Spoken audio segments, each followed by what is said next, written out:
ئێمە لەوە چی فێرە بین لەم بانگەوازەی ئەم سەیدنا هودەوە ئەوە فێرە بین کە پێش هەموو شتێک داعی مسلمان کە هەڵگری ئەم پەیامەیە سینە فراوانە بە ڕەحمە بە بەزەییە ئەگەر خەڵکێک قسەشی پێوت جنێویشی پێدا ئەوانەڵێن ما نەڕاکە ئیلا اعتراکە بعض ئالیهەتینا بسوء یانەڵێن تۆ سەفیهی بێمێشکی گەلۆری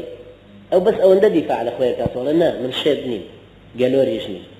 پێیان ناڵێتەوە بڵێ ئێوە ئەحمەقن ئێوە گەلۆرن مەسەڵەن بەراعەتی خۆی دەرەخا لەو تۆمەی کە پێیان وتووە بۆیە کە ئەوانەڵێن ئینا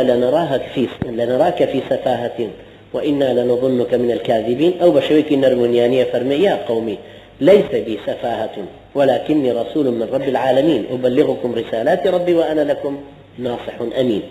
دوم بشويك زور جوان نعمة كان خاتو بيرشاويان تشجيعي أنا كاتو لسروي إيمان بينا بؤوي أو حالتيك هيانا لو رفاهيتيك هيانا أو شارستانتي هيانا بردوان بيو ببيني أو نعمتي خواي فرودقار بي بخشيون هبه بلام أوان قالوا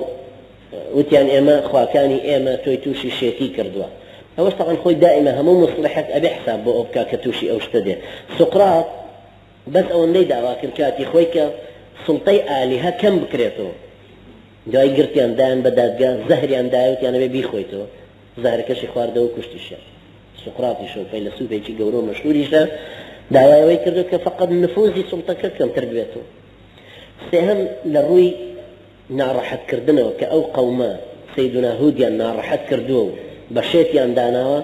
بەڵام ئەو لە جوابەکەی هەرەوەندەی وتووە ئینی أشهد الله وأشهد أني بريء مما تشركون من دونه فكيدوني جميعا ثم لا تنظرون إني توكلت على الله ربي وربكم وما من دابة إلا هو آخذ بناصيتها إن ربي على صراط مستقيم كوابو إنسان داعي شي بيوستا سعة الصدر سينة فراواني شي باش شر بشر جواب نداتو قسەی توندوتیژ مادام مەجای دعوەیە کە مەجای ڕوبەڕووبوونەوە بوو ئەمانە هیچی نامێنێ کە سەفی مسلمان بەرامبەر سەفی کوفر هاتە مەیدانی جیهاد لە سەفی کوفرە حافظ قورئانیشی پێدا بێ حکمی وەکو هی ئەوانی تر وایە ئیمامی ابن تەیمیە ڕەحمەتی خوای لێ بێ فەرمێ کە لێیان پرسی دەربارەی تەتار ئەفەرمێ ئەگەر منتان بینی لە ناو جەیشی تەتارم قورئانم لەسرم هەڵگرتووە لە منەوە دەست پێ بکەن چونکە کابرای مسلمان مادام ئیمانی بەخوای پەروەردگار هێناوە لەژێر ئاڵایەکی جاهیلیە نابێ خۆی بدا بکوشت ڕۆحی ئەو هەروە شتێکی کەم بایەخ نییە هەتاکو بڕوە لە پێناویمانەوەی دەسەڵاتێکی جاهیلیا بیبەخشێ ئەمما لە مەجای بانگەوازی خواییە سینە فراوانێکی زۆر ڕەحم و بەزەی و شەفەقەتێکی زۆر بۆ ئەوەی فعلا بتوانێت خەڵکی قەومی عاد دەربارەی پێغەمبەر هود سەلامی خوای لێ بێ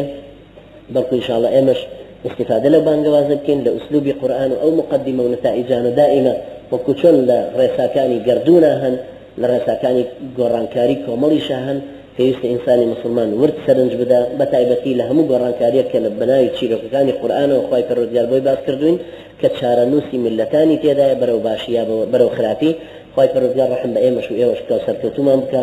لێمان خۆش بێ بمانکە بە ئەداتی قەدەری خۆی بۆ گۆڕانکاری کۆمەڵگەکەمان بەرەو چاکتر ئەو کەسانەی کە خراپەکارن خوا بەزەی خۆی بخاتە دڵیانەوە خۆشەویستی خۆیان بداتێ بۆ ئەوەی هیدایەتیان بدەن بۆی واز لە ڕێبازی جاهیلی بێن و بێنەوە سەر ڕێبازی ئیسلامی ئەو کەسانێک کە خوای پەروەردگار هیدایەتی داون هاتوون بەرەو نوێژ و ئیسلامەتی دابینترمان کە جێگیرترمان کە تێمان گێنێ لە قورئان تێمان گێنێ لە ئیسلام ثابتترمان کە لەسەر ئەم دینە بمانکە بەو ئەداتەی کە خۆی ئیرادەی وایە کە ئیسلاممان پێ بهێنێتەوە پێشەوە عمرێکی درێژش بە ئێمەش و ئێوەش ببەخشێ هەتاوەکو سر لنا صلاتي شتري إسلامي أبينين وأقول قولي هذا واستغفر الله لي ولكم وجزاكم الله خيرا والسلام عليكم ورحمة الله وبركاته.